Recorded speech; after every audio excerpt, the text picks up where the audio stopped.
거지 부부가 주워 키운 아기. 아득한 옛날, 한나라에 자식이 없어 근심하던 임금과 왕비가 있었습니다. 그들은 나라의 번영과 후손을 이어갈 걱정에 날마다 하늘에 기도를 올렸습니다. 해가 바뀌고 달이 바뀌어도 소식이 없자 임금은 마음을 비우려 했으나 왕비는 간절한 정성을 멈추지 않았습니다. 그러던 어느 깊은 여름밤, 궁궐의 하늘에 큰 별이 흘러내리듯 떨어지는 광경이 있었고 그 이튿날 왕비는 신기하게도 몸에 변화가 있음을 느꼈습니다. 드디어 아이를 잉태한 것이었습니다.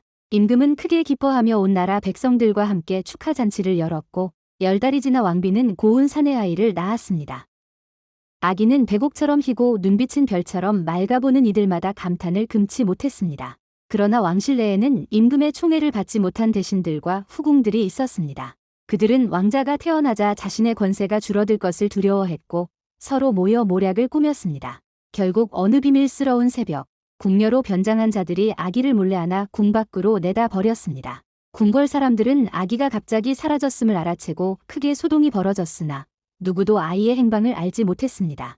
왕비는 오열하며 몸져 눕고 임금 또한 나라의 기운이 꺾인 듯 상심하였지만 차마 진실을 밝히지 못한 채 세월은 흘러갔습니다. 한편 도성 변두리의 다리 밑에서 살아가는 거지 부부가 있었습니다. 남편은 이름 없는 떠돌이였고 아내는 병약하여 자식을 낳을 수 없었기에 둘은 서로 의지하며 풀뿌리와 남은 음식을 나누며 하루하루를 버티고 있었습니다. 어느 날 비가 억수같이 퍼붓던 밤, 그들은 길가에 버려진 보자기를 발견했습니다. 보자기를 풀어보니 놀랍게도 한 아기가 따뜻한 숨결을 내쉬며 울고 있었습니다. 거지 부부는 순간 하늘이 내린 선물이라 여겨 자신의 피부치처럼 그 아기를 품에 안았습니다. 우린 비록 가진 게 없어도 이 아이만은 굶기지 않고 잘 키워야 하오. 남편은 다짐했고 아내는 눈물을 글썽이며 고개를 끄덕였습니다. 아기는 거친 환경 속에서도 씩씩하게 자랐습니다. 이상하게도 아이는 다른 또래와 달리 말이 빠르고 가르치지 않아도 글자와 노래를 스스로 익혔습니다. 시장 사람들조차 그 총명함에 놀라워하며 저 아이는 범상치 않다 하고 수군거렸습니다.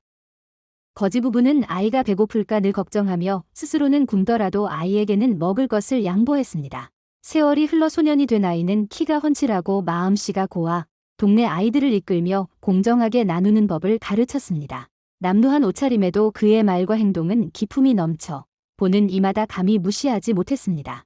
한편 궁궐에서는 임금이 늙고 병들어 후기의 문제로 나라가 술렁였습니다. 임금에게 남은 자식이 없으니 권력 다툼은 날로 심해지고 백성들은 불안에 떨었습니다. 그때 나라를 지키던 한 현명한 대신이 꿈에서 기이한 계시를 받았습니다. 왕의 씨앗은 버려지지 않고 백성들 속에서 자라나고 있다. 그 아이를 찾지 않으면 나라가 기울 것이다. 대신은 이를 임금께 아뢰었고 임금은 마지막 희망을 품고 전국에 방을 붙여 총명한 소년을 찾으라 명했습니다. 그 소문은 도성 구석구석까지 퍼졌습니다.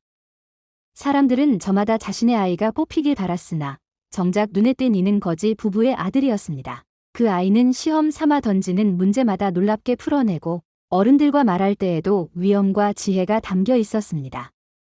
대신들은 깊은 의심을 품고 그 아이를 궁으로 불러들였습니다. 궁궐에 들어선 순간 왕비는 놀라지 않을 수 없었습니다. 수십 년 전 잃어버린 아기의 얼굴과 너무도 닮아 있었기 때문입니다. 왕비는 아이를 불러 세밀히 살펴보고 아이의 팔에 있는 작은 태몽의 표식을 확인했습니다. 그것은 왕비만이 알고 있던 비밀스러운 점이었습니다. 왕비는 그 자리에서 눈물을 터뜨리며 이 아이야말로 내 아들이다 외쳤습니다. 임금 또한 기쁨에 겨워 아이를 안아 올렸습니다. 하지만 궁 안의 모반 세력은 이 사실을 인정하려 하지 않았습니다.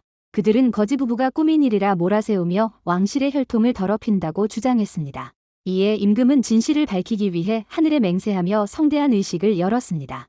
제단 앞에서 아이에게 조상의 위패에 절을 하게 했는데 신기하게도 향불이 스스로 피어오르고 종이 울리듯 천둥소리가 궁궐에 메아리 쳤습니다.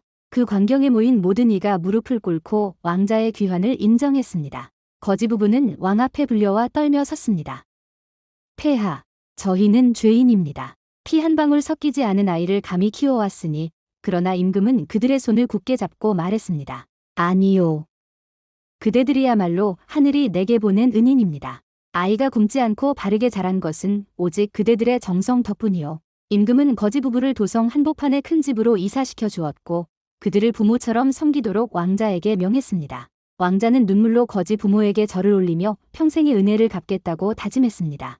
그 후 왕자는 정식으로 왕세자가 되었고 나라의 후계 문제는 안정을 찾았습니다. 임금이 세상을 떠난 뒤 왕위에 오른 그는 지혜롭고 자비로운 임금이 되어 나라를 평화롭게 다스렸습니다. 백성들은 그를 두고 하늘과 땅이 맺어준 임금이라 불렀습니다. 무엇보다 그는 언제나 거지 부부를 친부모처럼 극진히 모셨고 나라 곳곳의 가난한 백성들을 돌보며 내 어릴 적 부모처럼 고통받는 이들이 다시는 굶지 않게 하라 하였습니다. 그렇게 그 나라는 오랫동안 풍요롭고 평화로운 시절을 누릴 수 있었습니다. 들어주셔서 감사합니다. 구독, 좋아요 부탁합니다.